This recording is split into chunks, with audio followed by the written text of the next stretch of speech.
এখানে এই যে গেটটা আছে, গেটটার সামনে পায়ের কাছে হলুদ দাগ আছে। কখনো হলুদ দাগ ওভার করে সামনে এগিয়ে দাঁড়ানো যাবে না। গেটটা অটো সিস্টেমে, ট্রেনটা যখন গেট বরাবর আসবে অটো সিস্টেমে খুলে যাবে, আবার ভিতরে ঢুকে গেলে গেটটা অটোতে বন্ধ হয়ে যাবে। এখানে দেখেন দেখা যাচ্ছে হলুদ দাগ, এই হলুদ দাগের বাইরে দাঁড়াতে হবে।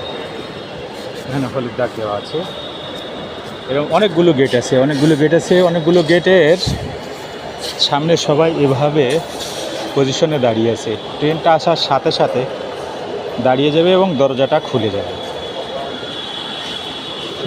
খুলে যাবে, যারা নামার নেমে যাবে এবং যারা ওঠার সাথে সাথে উঠে যাবে। বেশি সময় এখানে ব্যয় করা হয় না বা ট্রেনটি ওইভাবে সময় দেয় না।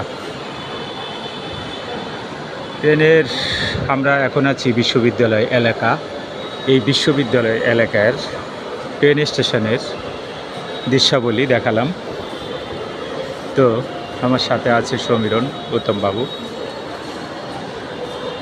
আমরা এদিকে একটু বাইরে ঘোরার কাজে গিয়েছিলাম। তো এখন ট্রেনের অপেক্ষায় টিকিট কেটে দাঁড়িয়ে আছি, কখন ট্রেন আসবে।